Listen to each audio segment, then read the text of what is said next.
我叫麦克，是名狙击手，专业过硬，从未失手。此时此刻，前方发现敌人身影，他走走停停，丝毫没有意识到危机来临。机会来了，他在瞄准他人。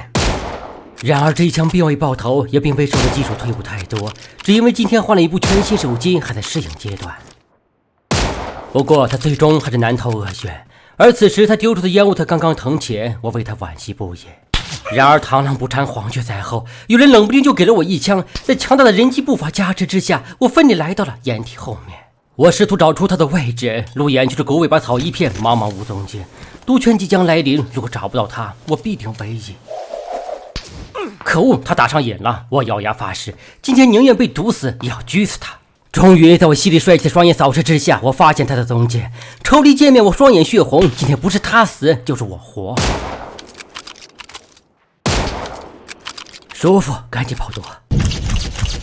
可恶呀，刚刚熬过了一个漫长的圈，第二个圈又似乎成了我命运的枷锁。不过此时来不及乱想，有两人正在捉对厮杀，趁机分析，我果断出手，顺利拿下一个，再次装弹，一锁定第二人脑壳。然而此人生命力的顽强程度前所未见，他三步并作两步就走到了大树后面。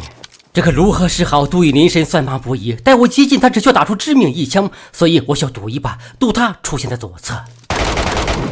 完美。然而我此刻的状态却并不完美，这毒很毒，我心里苦。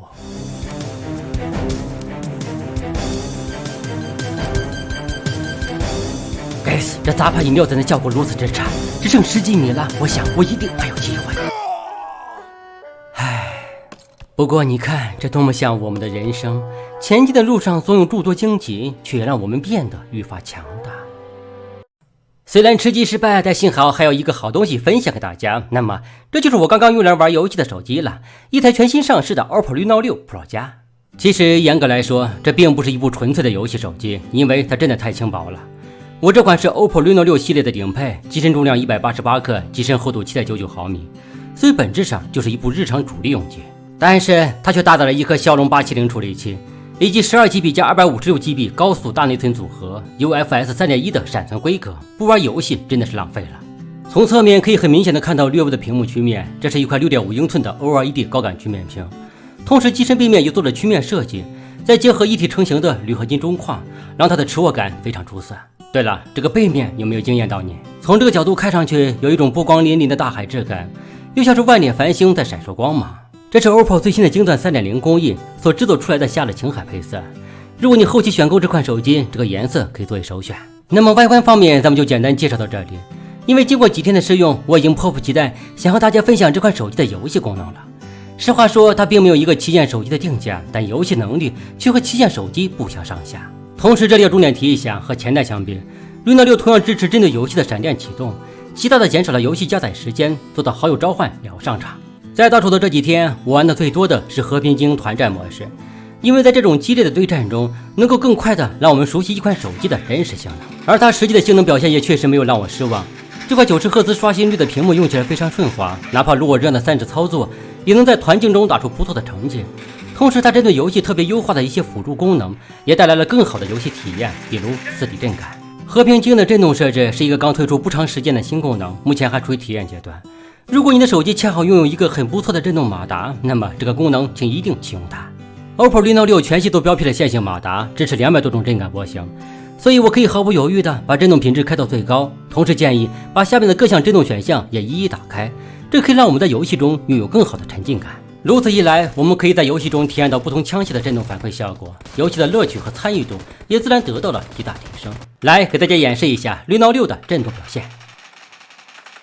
由于我这一台是顶配版本，它搭载的是 X 轴线性马达，所以在效果上更出色一些。当然，由于体积限制，它不可能拥有 PS5 手柄那样的震动反馈，但对于我们普通手机玩家来说，这依然足够。说完了游戏震感，咱们再来看一个更好玩的功能——游戏变声。我感觉这是一个恶搞队友的利器。来听一下相关的效果。游戏变声，陪你一起玩游戏。快加入，游戏要开始了！快加入，游戏要开始了！快加入，游戏要开始了！如何？是不是非常好玩呢？不过最终达到的效果也和每个人的声线有关。比如我的声线用浑厚男声效果最佳，来听一下。浮空城那克萨马斯漂浮在瘟疫之地上空，这里是巫妖王最强大的副官大巫妖科尔苏加德的宝座。怎么样，是不是完全不像是我的声音了？我感觉后期在组野队时可以用这个功能隐藏自己半大网红的身份了。我们接着看，接下来是游戏滤镜。我想这个功能大家应该很熟悉，它允许我们在游戏中用内置滤镜效果实现一些对其他玩家不是很公平的目的。手感调节，在这里我们可以根据个人习惯设置一套最适合自己的手感数据，也或者你可以直接用系统推荐的设置。全沉浸模式，这个很好理解，打开这项功能以后，游戏就是你的唯一，不会受到任何的信息干扰，什么女朋友啦、好基友啦，通通先亮到一边。性能模式一共3项可选，比如玩游戏用电竞模式，日常使用用均衡，快没电了请打开低功耗。分享更新包，顾名思义，当你已经更新完游戏，而你的女朋友还需要等待更新的时候，不要犹豫，一键把更新包发给她，也许比买个包更实用呢。当然，这不包括接戏。游戏挂机，这个就不需要多解释了吧？强烈不建议你在吃鸡游戏中使用，一定会被骂的。超现实画质，这项功能可以锐化游戏画质。游戏手柄，通过它可以连接一个游戏手柄，当然为了账号安全，请一定要使用官方许可的装备。以上咱们详细介绍了游戏助手的功能，那么你肯定很想知道这款手机在具体游戏中的真实表现，特别是帧数情况。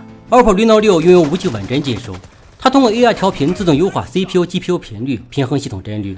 经过测试，在和平精英中可以长时间稳定在40帧左右，还算不错。而在同为腾讯系游戏的 COTM 中，表现效果则好了不少，帧数能稳定在60。同样在巅峰坦克中，帧数也是60。而且这些游戏我都连续测试了半小时左右，帧数的上下波动并不剧烈。应该就是它的无极稳帧技术发挥了作用。其实这远远比那种初始90帧、120帧，后期越降越低的设置要强上不少。当然，这次我测试的游戏并不止于上面几款，我还打开了许久未完的 CF 手游。看到我的游戏名字了吗？这是个古老的 ID， 很有些岁月了。同样 CF 手游的帧数也是稳定在60左右。接下来是 Q 飞车，这是我玩的比较少的一款游戏。但不可否认的是，它的热度同样不低，最终测试结果稳定60。那么，以上就是这款 OPPO Reno 6 Pro 加的游戏体验部分的测试结果了。顺便说一下，虽然这是一款超薄手机，但内置的全尺寸液冷散热系统效果不错，测试期间并没有遇到过热的情况。哦，对了，视频的最后有必要再和大家聊一下这款手机的影像系统，特别是它的人像视频，其中所包含的 AI 美颜功能真的是太强悍了。说是化腐朽为神奇也不为过，我来给大家演示一下。那么你现在所看到的就是开了基础美颜所呈现的效果了，哪怕我戴了口罩，它这个人脸检测识别功能也没有失效。这个界面相信用过某音的朋友都很熟悉吧？这里可以针对我们脸部的每一处进行精准调节，比如磨个皮、收个脸，让鼻子小一小，让眼睛大一大，甚至还可以调整下巴尺寸。我感觉这手机特适合那些经常露脸直播的朋友们。不过与此同时，也让我对某些颜值主播的真实颜值产生了深深怀疑。哦，对了，更过分的是，这手机除了美颜还有美妆功能。我不是很理解什么是美妆，但随便测试了几个，感觉这功能真的很逆天。戴了口罩的情况下，也能精准的发挥作用。来，我给大家随便演示一个，比如猫眼，直接拉到100%。哇塞，这太妖艳了吧！我咋感觉有了这个手机，我也许也可能冒充个女主播啥的呢？这后面还有2个针对男生的美妆，比较少见的功能。咱们来看一下这个烟熏妆。哎，原来烟熏妆就是黑色的眼影呀，是不是那些小鲜肉们都喜欢这种妆容呢？来，好不容易美一次，再留个纪念吧。哎呀，这是谁？怎么这么帅呢？茄子。看完以上的视频，你最喜欢这款手机的哪一方面呢？是游戏能力，还是它强大的视频美妆、视频美颜功能？就我个人感觉来说，也许它并不算是一款旗舰手机，但并不妨碍它使用了一些旗舰级别的硬件，同时再搭配上一个可喜的价格，使之成为了一部实实在在的大众游戏手机，或者说，这就是一部适合大众的、带有强大游戏功能的日常主力用机。其实我感觉 OPPO Reno 6系列的意图，可能就是想让游戏不再只属于极客玩家，所以这也是这个系列所具有的大众游戏属性的真正目的吧。